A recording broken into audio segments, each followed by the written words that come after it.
Happily continuing on with Royalists and Roundheads 2, Battle of Edgehill. The lines are, well, actually both flanks are in full contact, and now the centers are getting close to making contact with each other. It is the 1200 hours turn. We're in the command change, or the, what do they call it, the order phase, and under the command change step or section. Again, I tried to change Wilmot. He still has an advanced command. I want to change it to attack. He failed again. Wentworth here and his infantry, they're 2 hexes away from the enemy, so I thought I would try to change his advance order to an attack order, and he missed it again. Byron, I finally rolled successfully to change Byron's order, so he had an advance order, I think. Well, because he's just on this side of the stream here, and we got 2 enemy infantry formations closing in, Byron, or Charles, I guess, decided to try to get Byron to go to the defense. They can still move 1 hex, so they can come up to the stream there, and Byron successfully received and executed that order. Charles I is stacked with Gerard. Gerard was still in reserve. Now they're within 5 hexes of the enemy, so might as well change to stand for now. So at least they're in a defensive posture. And now Rupert up here. Rupert has 3 routed units plus a destroyed unit. So he could choose a muster order if he wanted to, which would increase his command span by 1. But I think it's fairly risky, but I'm still going to do it. He's going to continue on with his he's not going to pull back or anything. He could go to the defense, but he's maybe he does want to go to the defense because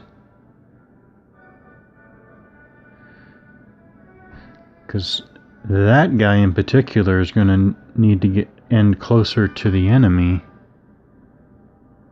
Yeah, I'm still going to play on. I'm sorry, Rupert.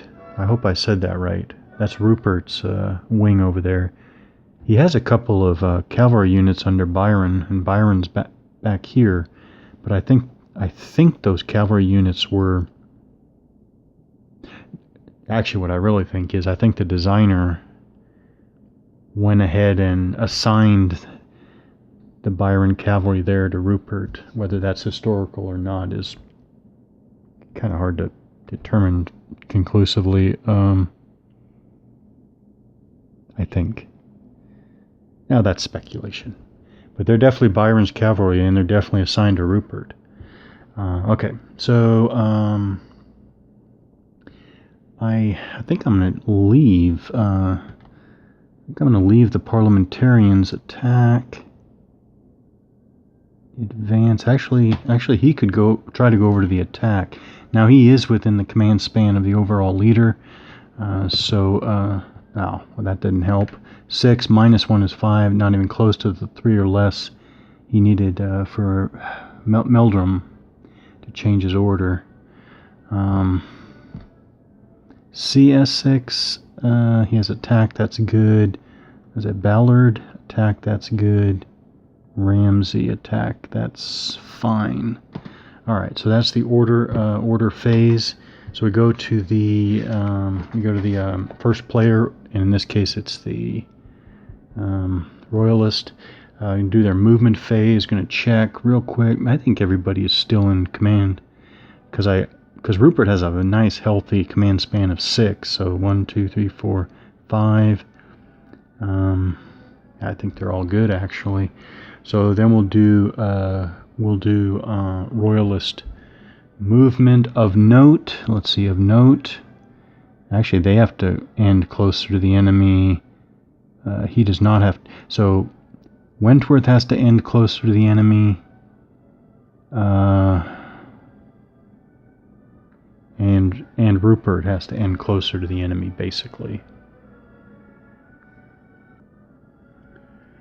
I did a lot of mandatory movement basically.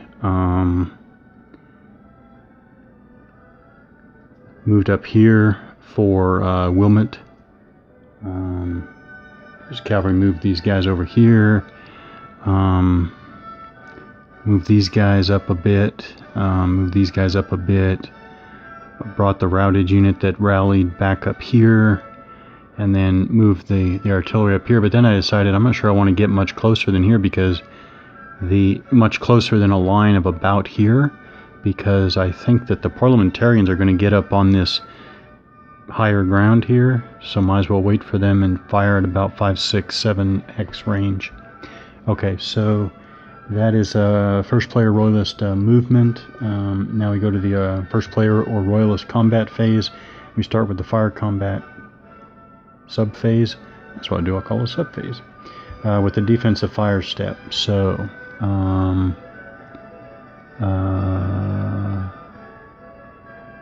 the dragoons do fire. The cavalry do not fire in defensive fire. They can fire offense, not defensively. And then the infantry there can fire defensively. And then the artillery, if they have a line of sight to a target. And then the last musketeer over there. Is that a... yeah, musketeer. All right. So we'll see... I'll come back if there's anything to note of the defensive fire, parliamentarian defensive fire. Actually, these were the rolls. So the 3 dragoons over here fired adjacent here, here, and here. They rolled a 5, which was good enough for a morale check, then a 2 and a 1, which are not good for anything. And then the Wilmot's cavalry there failed their morale check with a 11, and they routed 1 to 3, player's discretion. So I pulled them back 2 behind Wilmot, but adjacent. I noticed that I forgot to, and I'm not going to change anything, but I forgot to rotate the Royalist cavalry there. So that raises the question, when you enter an enemy ZOC, you must stop movement. And I've always assumed, and I've always, well, starting at some point early on, I decided to that it would be more challenging to play if I interpreted that strictly. So basically what I do is I have to remember to orient the unit before I enter the enemy's zone of control, because once I enter that zone of control, I have it a full freeze. But that's not the same thing as, well, now the next turn you're already in the zone of control, can you change facing? Different ways I think of looking at this. Based on how the rules are written, again, I choose to go with a strict interpretation since it doesn't say, let's see, since it doesn't say you can, it doesn't say that, I should say, since it doesn't say that's any kind of exception, then I still interpret it as no, sorry, I have that backwards. Because it doesn't specify, then I say, which I guess, okay, never mind. That's not a strict interpretation. Basically, I say you can because you're not entering the enemy ZOC. It only says you have to stop if you enter the ZOC. So therefore, I say, if you're just rotating within the ZOC, that's just another kind of movement that isn't discussed. Now, it discusses leaving a ZOC, but obviously rotating in a ZOC is still not leaving a ZOC. So they only talk about entering a ZOC and leaving a ZOC, basically. And so I interpret it strictly that when you enter, you freeze, but later you can rotate just fine, primarily because it says you can't do that. Okay, all right. So that's on the Royalist left. And on the far Royalist right, we got the 2 dragoon units. The first one here fired at the enemy musketeers across the stream. They rolled a 1 for nothing. Next one rolled a 6. That is a step loss. And then top unit takes a step loss. All combat units check morale. So he took a step loss and he checked morale. His morale is 9. He rolled a 4, which is just fine. So he passed his morale check. So that is offensive fire. Now right now I'm trying to remember. No, there's nobody I need to track as having attacked. And so if they melee, they have to melee the same unit that they fired at. All right, so now we're going to go to the melee subphase. Melee subphase. We're going to go through. We're going to designate the melees. Attackers check melee. By the way, there was something let me clarify, because maybe I didn't ever make it clear. When you go to melee, the attackers will do morale checks, and then defenders will do morale checks. So what it is that all the attackers check morale. If the attacker fails their morale check, they do not attack, but nothing else happens. It's like it never happened, it never started, it stalled, however you want to look at it. Just nothing happens. They don't attack, but there's no other effect. If the defenders failed their morale check, they rout. And I went ahead and double checked that as I was, between plays of the game, as I was thinking about the rules, which I always like to do. Well, I like to do when I'm enjoying playing. I was thinking, you know what? I wonder if I got that wrong. I wonder if I always assumed that it was. I always assumed you place a route marker on the unit and you retreat them. So you'll be. I think that one's 3 hexes. And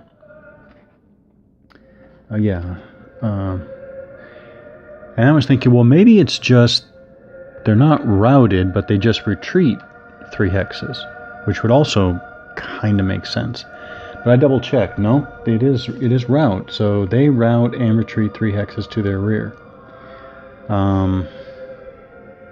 Seems, in and of itself, it seems pretty, like a pretty heavy penalty.